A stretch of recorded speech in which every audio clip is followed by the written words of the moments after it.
It was just after noon on an overcast April day in 2017 when a small team of veteran cavers dropped into a remote limestone system outside Marble Canyon, Arizona.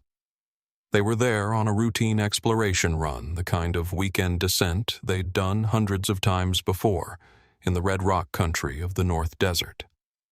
Nearly a month earlier, 44-year-old adventure photographer and cave explorer Daniel McCoy had walked into this same maze of stone and vanished.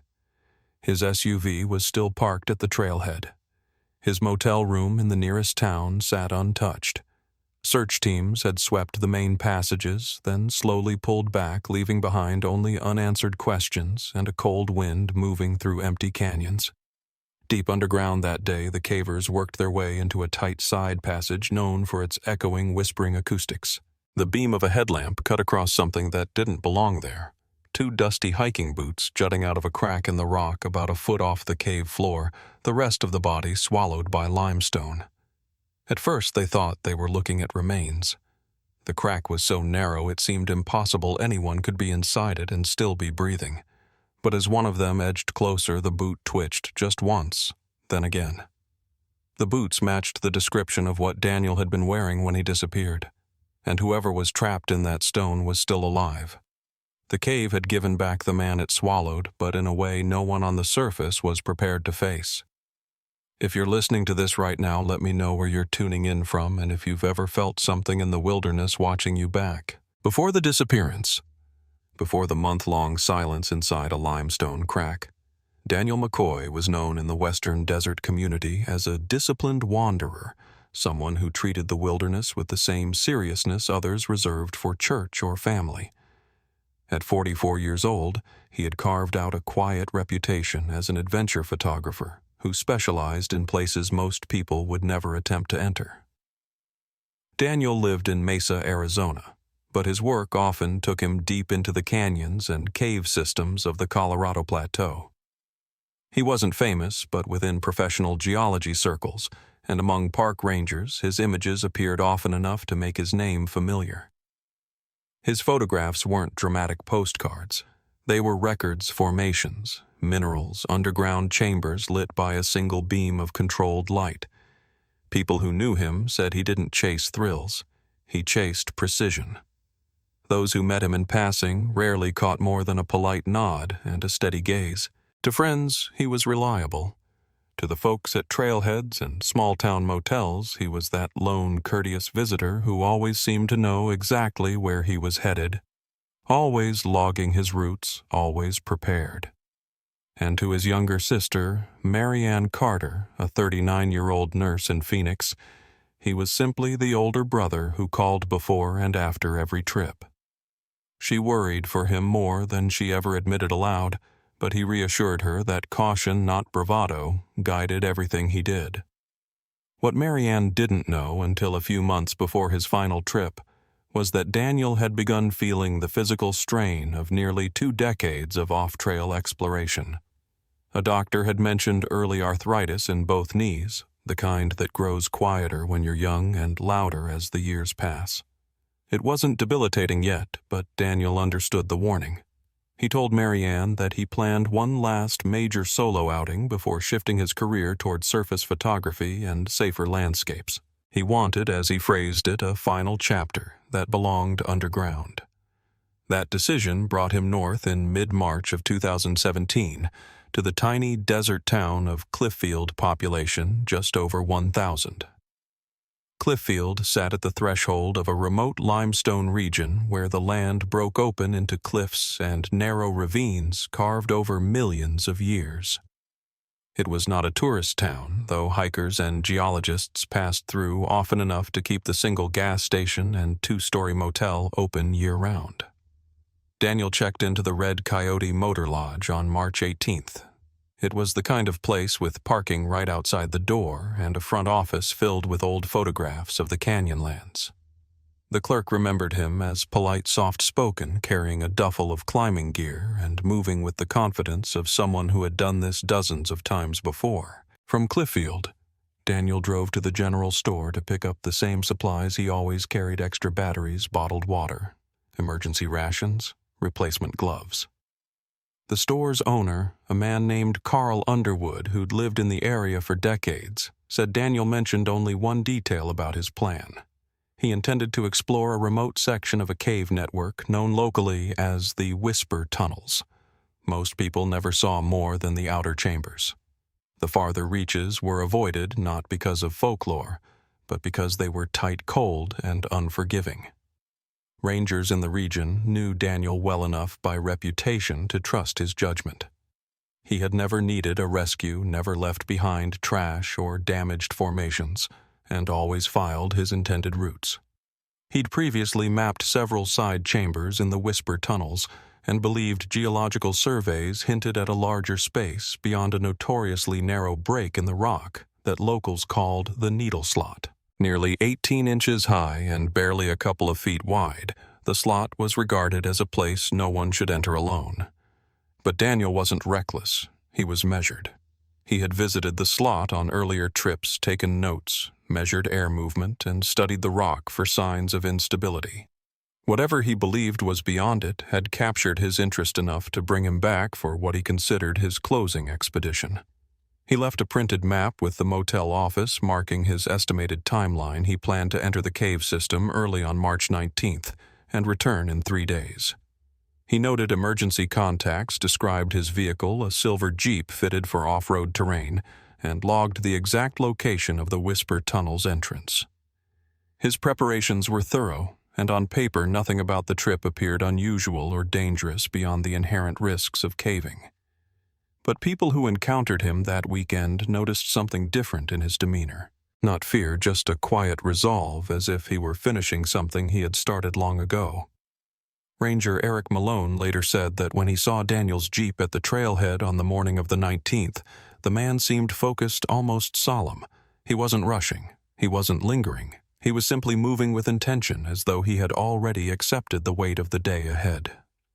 The terrain surrounding the Whisper Tunnels reflected the starkness of northern Arizona's high desert. Towering red cliffs rose from the earth like weathered monuments. The wind moved through the canyons in long, low sighs. And once you stepped beyond the sunlight into the limestone corridors, the world narrowed to cold air, smooth walls, and darkness that swallowed every sound. This landscape shaped everything that would follow.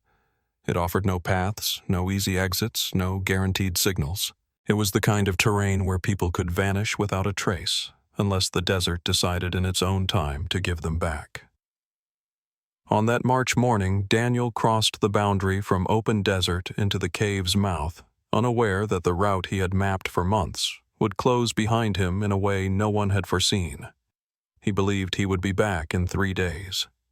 But by nightfall, the silence of the canyon told a different story, one that would soon draw in search teams, volunteers, and a sister who refused to leave until she knew what had happened to him. And somewhere deep below, in a space no wider than his own body, the first hour of Daniel McCoy's ordeal had already begun. On the morning of March 19, 2017, the air over northern Arizona was crisp and still, the kind of desert calm that can trick even seasoned explorers into believing the day ahead will be uneventful. By 8:30 a.m., Ranger Eric Malone had already noted the silver Jeep Wrangler parked at the Whisper Tunnels trailhead. It belonged to 44-year-old photographer and caver Daniel McCoy, whose name the ranger had seen many times on visitor logs. Nothing about that morning suggested it would be the last time anyone on the surface saw Daniel walking freely. Inside the cave, Daniel followed the main corridors just as he had mapped them on previous expeditions. Hours later, deep underground, he reached the break in the rock known locally as the Needle Slot. At 2:47 p.m., he made his final radio check, calm voice, clear intention, estimated return window. No sign of worry, no sense of danger. He reported he was preparing to enter the slot and would either push through or retreat within the hour. Then the signal faded, and the desert went quiet. What happened next remained unknown for weeks. The downward slide, the sudden angle of the limestone, the unyielding walls closing around him. But on the surface, all anyone knew was that Daniel had vanished. The first signs, Something was wrong. Daniel's sister, Marianne Carter, expected her brother to text by the evening of March 22nd, his planned return date. He had always checked in, no matter the hour or exhaustion.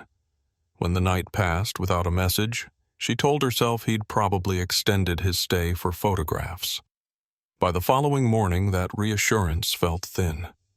She called his phone. It rang 6 times, then dropped into voicemail. By noon, she contacted the Coconino County Sheriff's Office. Search and rescue teams moved quickly at first. Daniel's SUV was still at the trailhead. The map he left at the motel clearly marked his intended route. Rangers followed it straight into the whisper tunnels, tracing the winding limestone corridors to the point where the main passages narrowed and began to slope. Everything Daniel had planned was documented with precision. Everything he intended to do was laid out in clear handwriting, and yet still no sign of him. Inside the cave. Questions, not answers. Search teams entered the tunnels in rotating shifts, carrying standard cave rescue gear, fiber optic cameras, listening devices, ropes, and emergency lighting. The farther they went, the colder the air grew. The walls dampened every sound. Even footsteps felt muted. By the second day, a dozen rescuers had explored nearly every navigable passage Daniel had mapped. They found no gear, no pack, no dropped items, nothing to suggest he had turned back or deviated from his planned route. It was as if the cave had swallowed him whole. When the team reached the needle slot, the atmosphere changed. Some rescuers had seen it before, barely 18 inches tall, smooth as polished bone, sloping downward at an angle that felt unnatural for a human body. It was known in the region as a geological trap. Once you entered that narrow space, reversing course was nearly impossible. Still, there was no proof Daniel had gone inside. Ranger Malone radioed the search coordinator. "We've got an opening here that matches his notes. If he went through, it's bad." They tried calling into the slot. Their voices disappeared into the rock. No reply. A fiber optic camera was fed into the opening. It showed only a long, narrowing chute of limestone, too dark, too steep, too confined for rescuers to enter safely. The camera's tiny light flickered across smooth walls and a downward curve, but no sign of Daniel's presence. It was unclear whether the absence of evidence meant he hadn't entered, or that he had gone too far down for the camera to reach. Hope and dread blurred into one. The surface search, expanding the perimeter. Outside, the desert wind picked up. Volunteers arrived from nearby towns. Rangers on horseback scanned the ridges. Helicopters traced slow circles across the canyon country. Though it was unlikely Daniel had exited the cave without being seen, authorities searched the surrounding terrain anyway. Dry washes, side canyons, boulder fields, and old mining trails. Every possibility had to be exhausted. But the land offered nothing. No footprints, no discarded equipment, no evidence of an injured man climbing free. His motel room still held his spare clothing. His food bag was untouched. His Jeep remained locked exactly as he left it. By the end of the second day, officers acknowledged what Marianne feared. Everything pointed back to the cave. The emotional shift. Hope, beginning to fracture. As the third day passed, the mood of the search changed. What began as an urgent rescue effort was slowly becoming a grim recovery mission. The limestone tunnels were unforgiving. Temperatures hovered around 58 degrees Celsius year-round. Without food, without water, without light, survival beyond a few days was considered nearly impossible. Yet Marianne refused to leave Clifffield. She checked in with officers every few hours, waiting near the entrance of the whisper tunnels, speaking softly toward the darkness as if her brother might somehow hear her through the stone. Locals began bringing her food blankets, chairs. People who had never met Daniel offered prayers, quiet embraces, and the kind of support that small towns extend instinctively in moments of crisis. But even with community comfort, the absence of progress weighed heavily. Listening for the impossible. Around the fourth day of searching, technicians tried lowering sensitive audio lines through cracks in the limestone thin cables equipped with microphones designed to detect faint vibrations. It was a long shot, but desperate teams often rely on such methods. The devices picked up occasional sounds: distant tapping, shifts in rock, faint knocking formations created by dripping water. Whether any of it represented life or just limestone settling, no one could say. Each noise sent a brief surge of hope through the search station, followed by hours of scrutiny and ultimately disappointment. The weight of unanswered calls. Marianne called Daniel's phone dozens of times during those early days. Rescuers later said they often heard the faint vibrations echoing from his Jeep, not from inside the cave. Every unanswered call deepened the sense of approaching finality. Friends from Phoenix began arriving to help. They posted flyers, coordinated volunteers, assisted with meal planning for the search crews. Strangers from as far as Utah and Nevada offered to join the effort. But the landscape offered no leads. By the seventh day, even seasoned rescuers admitted quietly among themselves that the likelihood of finding Daniel alive was diminishing by the hour. The caves were unforgiving, the terrain merciless, the silence absolute. The official decision: after 10 days of exhausting every safe approach into the whisper tunnels, Captain Raymond Holt of the sheriff's office announced the haunting decision the mission would shift from rescue to recovery. It was not a declaration anyone wanted to hear, especially not Marianne, who stood silently at the announcement with her hands clasped tightly together, refusing to accept the verdict. Even then, she did not leave. She booked a room at the Red Coyote Motor Lodge, her brother's last place above ground, and visited the cave entrance every day. Some days she spoke to him. Some days she simply sat in silence. The volunteers who stayed behind. Although official operations scaled back, a small group of Daniel's fellow cavers and photographers continued monitoring the site. They rigged simple lines with weighted strings, lowering them into cracks to detect movement or sound. The effort was mostly symbolic, born from a refusal to abandon hope entirely. They knew the odds. They also knew Daniel. Still, nothing came through the lines. No tapping, no voice, no sign. A community holding its breath. As the days turned into weeks, the disappearance echoed through the region. Local radio hosts discussed it between weather reports.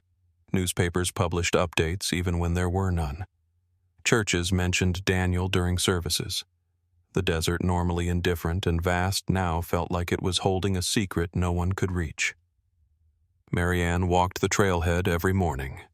She asked the same questions, received the same heartbreaking answers, and returned to the same motel where her brother's travel folder still sat on the nightstand. Meanwhile, the desert remained unchanged, quiet, broad, and unmoved by human desperation. The search winds down. By the end of the second week, the official search teams had largely left Clifffield.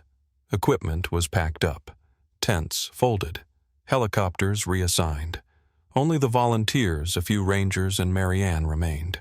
For most missing persons cases, this would have been the end of the investigation, another tragic disappearance in the wilderness set to rest without closure. But this case refused to settle. Something was still moving underground. A life was still hanging on. And the desert had not yet given back what it had taken. The story was far from over. For nearly a month, the whisper tunnels lay in silence. The official search had ended. The volunteers kept their vigil out of loyalty more than hope. And for the town of Clifffield, the disappearance of 44-year-old Daniel McCoy had become a wound that refused to close. People still spoke his name in past tense, even as his sister continued her daily walk to the trailhead, whispering into the desert wind, as though he might somehow hear her through solid stone. Then, on April 12th, the case awakened. The day was cold for spring, barely 51 degrees at noon. A gray sky pressed low over the canyon rim, muting colors that normally glowed red and gold. The desert air carried no scent except dust. It felt, as one rescuer later described it, like the land was holding its breath. That morning, a group of highly trained cavers from the Arizona Subterranean Research Guild arrived in Clifffield after weeks of studying the limited data from the initial search. Their leader, Rebecca Lindford, 41, was known in the caving community for attempting rescues others deemed impossible. She had followed Daniel's case from the beginning and believed there were methods earlier teams simply hadn't possessed. Her crew included Michael Reyes, a 38-year-old specialist in confined space extraction, and Dr. Karen Hollis, a 45-year-old physician trained in remote and wilderness medicine. All three had worked together on previous rescue operations across the Southwest. They were not amateurs looking for adventure. They were professionals who understood what caves could take and what they sometimes gave back. Rebecca had one advantage that earlier teams lacked: newly developed rope and communication systems designed for extremely tight geological formations. Technology that only a year prior didn't exist. The descent that changed everything. After 2 days of rigging anchors, running test lines, and mapping the passage geometry, Rebecca positioned herself at the mouth of the needle slot on the morning of April 14th. The air seeping from the opening was cold enough to sting the skin. She leaned in and called Daniel's name, calm measured, expecting nothing. The sound echoed into darkness, then faded. She called again. This time a faint reply surfaced from deep within the stone, barely a whisper. A voice raw, thin, and almost indistinguishable from the shifting air. But it was unmistakably human. Rebecca froze in place. Michael looked up sharply, his face draining of color. Dr. Hollis lifted the audio receiver as if afraid to breathe. They called again carefully to avoid triggering collapse vibrations. And from somewhere far down the limestone throat came the same faint voice, slow, weak, hoarse. After 27 days underground, Daniel McCoy was alive. The shock rippled through the cave like a pulse. A man presumed dead for more than 3 weeks was answering their calls from a crevice barely large enough to hold a human body. Rebecca asked basic medical questions. His responses were strained but coherent. He confirmed severe dehydration, extreme weakness, and relentless cold. He mentioned he had survived on condensation forming on the limestone and had eaten no solid food for over 2 weeks. His body temperature felt dangerously low, his breathing shallow. Still, he was lucid, and that changed everything. Law enforcement. From stillness to frenzy. When word reached the Clifffield Incident Command Station, officers who had already packed much of their equipment began pulling cases open again. Calls went out to the Sheriff's Office state rescue coordinators and medical teams in Flagstaff. Radios that had been quiet for days suddenly erupted with overlapping transmissions. Captain Raymond Holt, who had reluctantly downgraded the operation weeks earlier, stood motionless for several seconds before ordering every available deputy back to the canyon. It was not hope that filled the room. It was urgency. Raw, unfiltered urgency. If Daniel was alive, his time was limited. The family's reaction. Hope wrapped in fear. Marianne had been staying at the Red Coyote Motor Lodge for 3 weeks when the call reached her.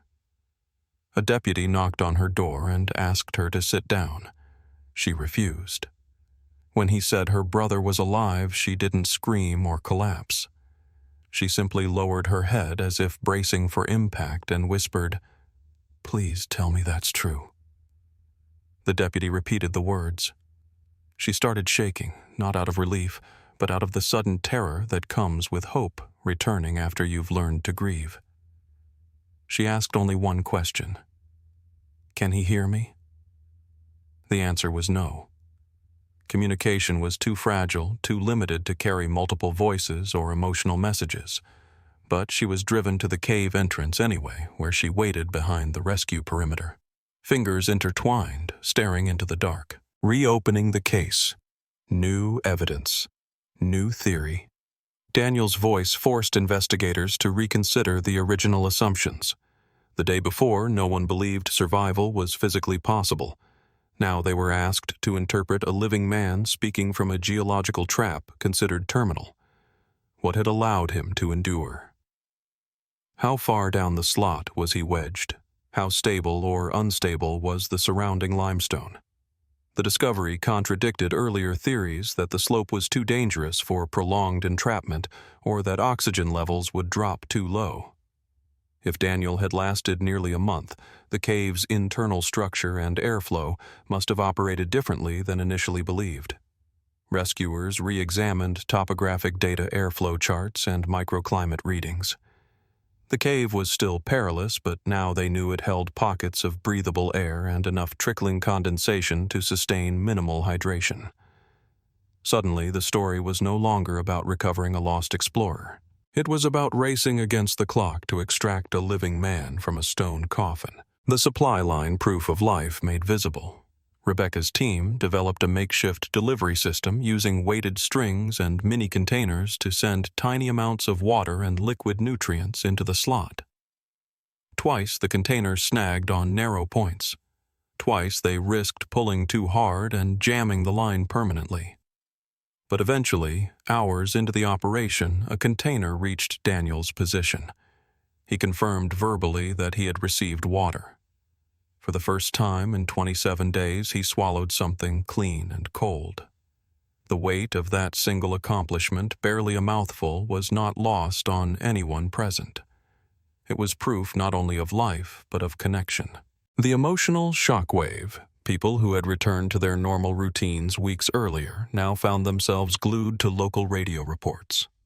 Residents drove to the canyon overlook just to watch the rescue lights flicker against the stone at night. Officers who had worked the initial search quietly reappeared at the command post, unwilling to stay home, while a man they had mourned fought to stay alive underground. For Marianne, the emotional shift was nearly unbearable. Hope, once extinguished, had sparked again, but she knew the danger wasn't over. Daniel was alive, but trapped. Conscious, but deteriorating. Reached, but not yet reachable. Every hour mattered. Every vibration in the rock mattered. Every decision carried the risk of collapse. The case reopens. The discovery of Daniel's voice was not merely a development, it was an upheaval. What had been a closed chapter was now an unfolding crisis. Rescue specialists across the country began offering advice. Medical experts analyzed his limited descriptions, warning that prolonged entrapment could trigger sudden cardiac failure, hypothermia, shock, or organ shutdown at any moment. The canyon, once a symbol of Daniel's disappearance, had become a living theater of possibility and danger. What lay ahead would test physics, medical science, and the limits of human endurance. And for the first time since he vanished beneath the limestone, the world above began to believe that the whisper tunnels, once thought to have sealed Daniel's fate, might instead guide him back to the surface. The case was no longer still. It had awakened. When Daniel McCoy's faint responses were first heard from deep inside the needle slot, investigators, rescue technicians, and medical experts treated the moment not as a triumph, but as the reopening of a case they believed had already reached its tragic conclusion. Now the entire operation had to shift overnight from a cold, quiet standstill into the most complex cave investigation and rescue attempt the county had ever seen. What followed was a reconstruction effort that resembled both a forensic inquiry and a technical engineering challenge, an attempt to piece together every step of Daniel's disappearance, understand how he had survived, and determine how to extract him without causing the very collapse they feared most. 1. Reconstructing the final hours before he vanished. Investigators began by revisiting Daniel's last documented movements, retracing every decision he made on March 19th. The motel clerk confirmed the time he left. The general store produced his receipt for batteries and emergency rations. A trail camera near the Whisper Tunnel's entrance captured a faint silhouette matching his size and gear at 8:11 a.m. Everything aligned with the route map Daniel left behind. Ranger Eric Malone's field log noted no distress signs at the trailhead. When Malone first reported Daniel overdue on the evening of March 22nd, the original assumption was that he might have been injured deeper inside the navigable chambers. Only after 2 days of searching did officers realize his plan included attempting the needle slot. The reconstruction of Daniel's radio transmission proved critical. At 2:47 p.m. on the 19th, he reported his location, the needle slot entrance, his intention attempt passage, his time frame succeed or retreat within roughly 1 hour. That was the last confirmed communication. Every known detail pointed to one conclusion: Daniel entered the slot voluntarily with calculated intentions. There was no evidence of external involvement, no sign of foul play, and no environmental factor on the surface that contributed to his disappearance. But the cave's interior, the physical structure of the slot, remained the central mystery. 2. The forensics of the needle slot. While Daniel lay trapped deep within it, rescuers and investigators needed to understand the slot itself. Forensic geologists were brought in to analyze its structure. Using fiber optic cameras, laser measurement tools, and airflow sensors, they established the following. The slot angled downward at approximately 30 degrees. The limestone was smooth polished by ancient underground water flow. The narrowest point measured under 18 inches in height. The passage curved downward out of sight, making retreat nearly impossible. Geologists concluded the slot acted like a natural funnel. Once a body slid past the initial slope, gravity would carry it several feet downward until it wedged against the narrowing limestone. In the words of Dr. Matthew Ridley, the consulting geologist, this formation behaves exactly like a natural trap. Once you enter it, you are in the cave's control, not your own. This scientific analysis matched perfectly with Daniel's later account: the unexpected slope, the sudden slide, the inability to reverse course. But the slot's deeper sections remained invisible to investigators. No camera could navigate the curvature far enough to reveal Daniel's exact position. They had only sound and voice contact to work with. 3. Investigating Daniel's survival. The physiological puzzle. Medical teams began reconstructing how a man trapped in a narrow, cold limestone crack could remain alive for 27 days. Dr. Karen Hollis, listening through the communications line, recorded every response Daniel gave: limited water intake, severe weakness, hypothermia symptoms, hallucinations, confusion interrupted by moments of clarity, shallow breathing, near total immobility. No one had ever documented a survival case like this in American cave rescue history. Experts from Flagstaff and Phoenix were consulted by phone. Their preliminary assessment suggested Daniel's survival depended on 3 unlikely environmental factors. Stable microclimate, the cave's constant 58 degrees prevented fatal temperature swings. Airflow pockets, small openings allowed just enough oxygen exchange. Condensation, tiny droplets forming on the rock surface provided minimal hydration. These findings reshaped the investigation. What was once considered a tomb was now understood as a narrow but survivable microenvironment. Still, the question remained: how long could he last without rescue? The answer was the same across all medical opinions: not long. 4. Building the rescue strategy. Engineering meets forensics. The investigation now pivoted entirely toward extraction planning. Rebecca Linford and Michael Reyes created a structural diagram of the slot using laser measurements, acoustic mapping, airflow tracing, analysis of Daniel's descriptions. Every shift in Daniel's breath, every scrape of stone, every hesitation in his voice helped them approximate his angle and depth. Forensic mapping estimated Daniel was roughly 15 to 20 feet inside. His shoulders were lodged at the tightest section. His body weight had decreased enough to create micro-movements. This last detail, his weight loss, would prove pivotal. Michael Reyes proposed a method known in industrial rescue as controlled extraction. Rather than pulling upward with brute force, they would rotate Daniel, incrementally shifting his weight and position millimeter by millimeter. Failure to rotate properly could cause rib fractures, shoulder dislocation, a catastrophic wedge, collapse of the limestone ceiling. This was no longer just a rescue. It was a forensic reconstruction of Daniel's exact entrapment translated into a physical extraction procedure. 5. The first extraction attempt. Testing the theory. On April 15th, exactly 1 month after entering the cave, the first attempt began. Investigators monitored Daniel's responses continuously.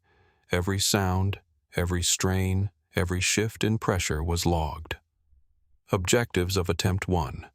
Confirm rope placement accuracy. Identify anchor weaknesses. Test Daniel's physical tolerance. Measure slot elasticity under tension. Nothing could be rushed. For 5 hours, Daniel moved only 3 feet. His breathing grew strained. His voice weakened. His stress indicators rose. Dr. Hollis, hearing the tremor in Daniel's words, halted the attempt. Her medical reasoning was simple. His heart will give out before the rock does. So the team paused. Water and nutrition were sent down the supply line. Daniel rested. Investigators evaluated their findings. The forensic conclusion. The slot geometry matched Daniel's description exactly. The body's friction points were mapped with accuracy. The controlled extraction was possible, but only barely. 6. The final extraction, evidence meets execution. On April 16th, before sunrise, the rescue team convened with the investigative team, geologists, and medical personnel. They reviewed anchor tension data, rope elasticity under load, stone vibration readings, Daniel's weakening vitals, estimated collapse risk. The collective assessment was stark. This attempt had to succeed. There would be no third chance. The critical breakthrough. 4 hours into the second extraction, Rebecca felt a subtle shift, what she later described as the stone letting go. Daniel's weight loss had created microscopic clearance. Michael adjusted the pulley tension precisely at that moment. The slot released Daniel's shoulders. From that point, extraction accelerated. Rebecca reached his hands. She guided his movements while Michael controlled tension. Dr. Hollis monitored his deteriorating condition, noting irregular heartbeat, extreme muscle atrophy, dangerously low body temperature, cognitive fading, but he held on. And then camera footage captured the unbelievable moment Daniel's head emerged from the slot. For investigators, that moment wasn't triumph. It was confirmation. Every assumption, every map, every measurement had to be correct for that emergence to happen. The reconstruction held true. Everything Daniel had said, everything the forensic tools predicted, everything the rescue strategists modeled, it all aligned. 7. Post-extraction examination. Completing the reconstruction. Once out of the slot, Daniel was placed under immediate medical evaluation.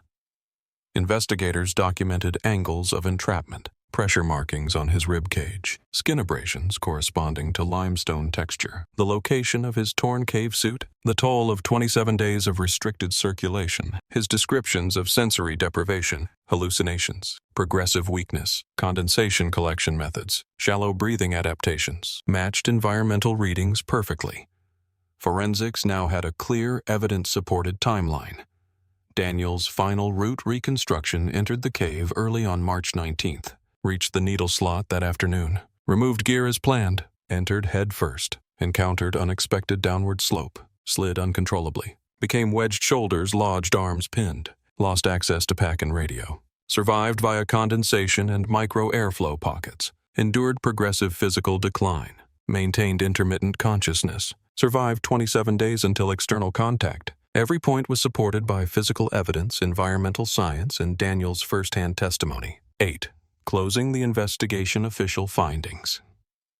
After weeks of analysis, the sheriff's office released its final investigative report. Findings: no foul play, no equipment malfunction, no abandonment of safety protocol. The incident was an unpredictable geological failure, a trap created by ancient erosion patterns. Daniel acted with professional caution throughout. Survival was due to extraordinary physiological endurance and environmental conditions not previously understood. The report emphasized one final truth. This was not an accident born of recklessness.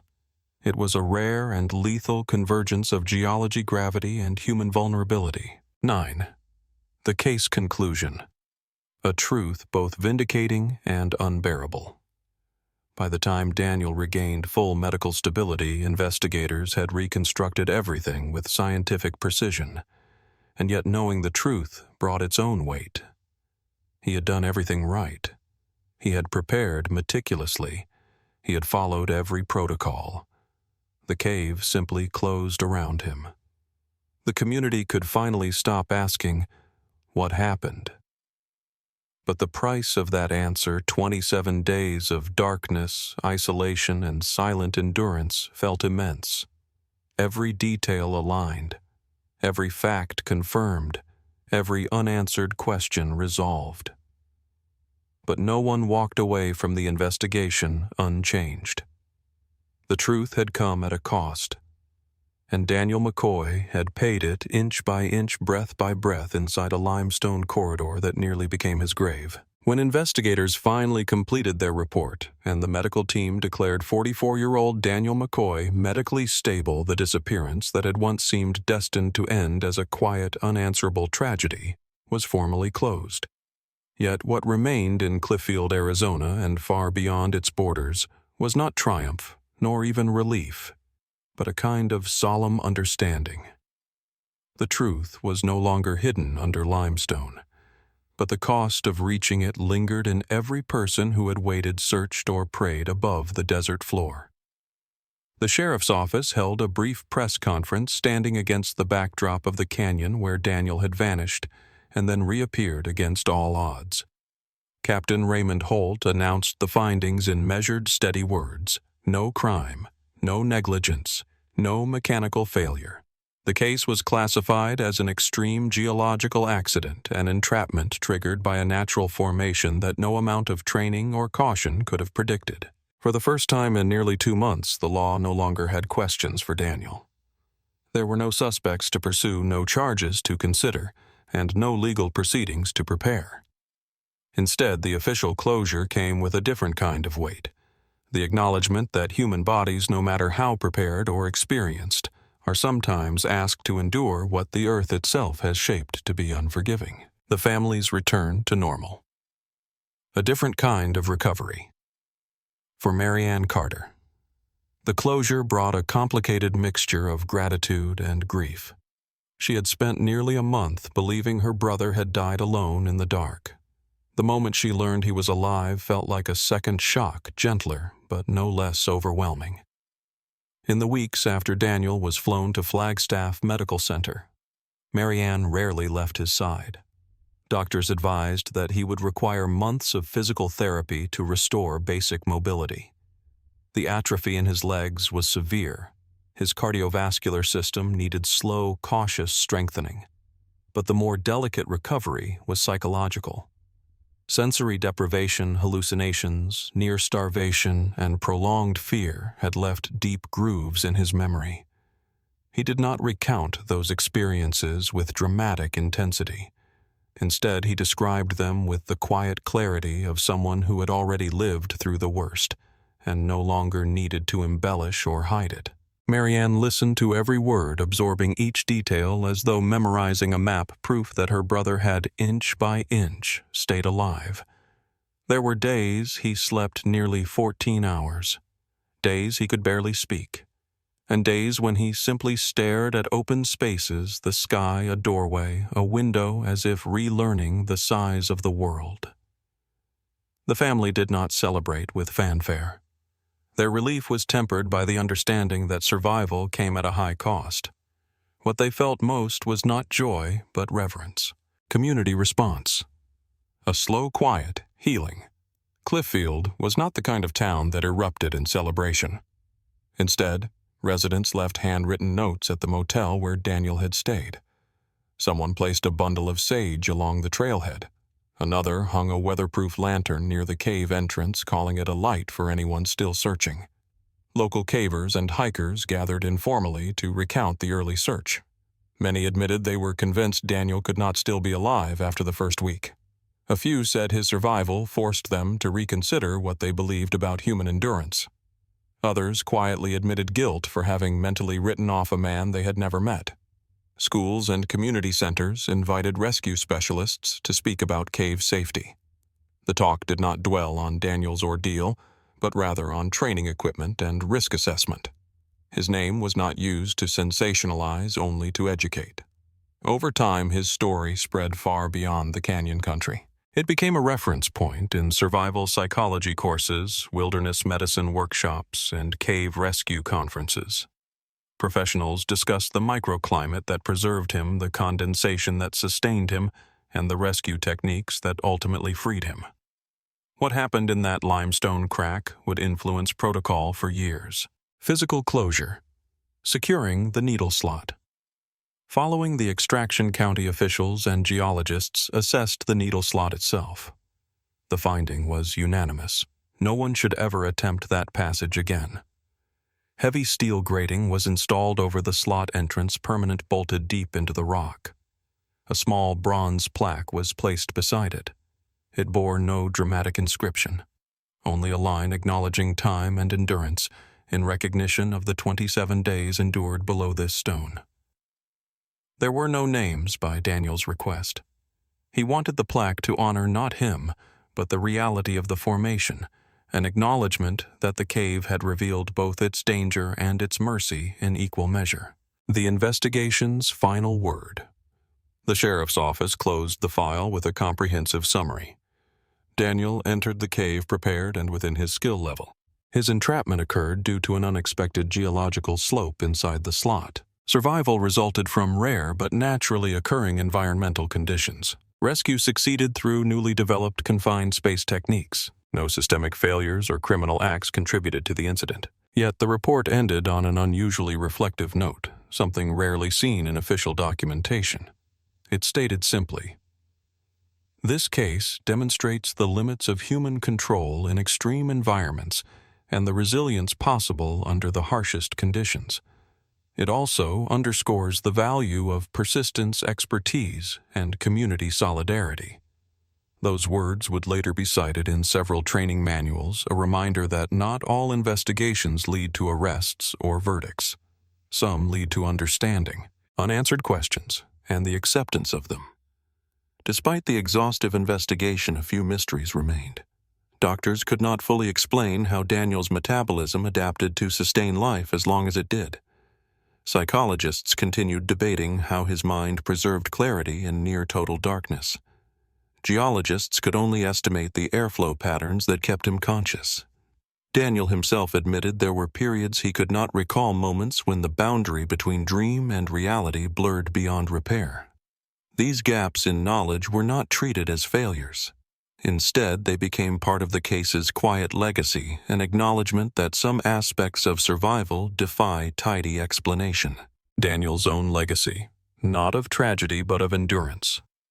When Daniel regained enough strength to return to Cliffield 6 months later, he asked to visit the mouth of the Whisper Tunnels. Rangers escorted him to the site at dusk when the canyon glowed with fading orange light. He stood before the steel grating covering the slot. He did not touch it. He did not speak. Witnesses described his posture as neither fearful nor triumphant, simply contemplative, like someone standing at the threshold of a memory too large to hold all at once. In the months that followed, Daniel quietly resumed parts of his photography work. But something in him had shifted. He no longer sought danger or discovery. Instead, he focused on helping other explorers avoid the choices that led him to the slot. He consulted with caving groups, spoke to rescue teams, and contributed notes to training guides. His experience every dark hour, every hallucination, every struggle to stay conscious became a valuable resource. Daniel never called himself a survivor in public, nor did he describe his ordeal as a miracle. He referred to it simply as the time the cave kept me, a phrase that revealed both respect and acceptance, a case that never truly left the public mind. For the people living in northern Arizona, the story of Daniel's entrapment never faded. Every year, small groups visited the trailhead, leaving tokens, desert flowers, headlamp batteries, small stones inscribed with words like strength or endure. Cavers spoke of him with a mixture of admiration and solemnity. Officers spoke of the case as the most demanding and humbling of their careers, and Marianne, when asked, said the experience taught her that survival is not always measured by strength alone, but by the willingness to keep breathing when nothing around you can be seen or understood.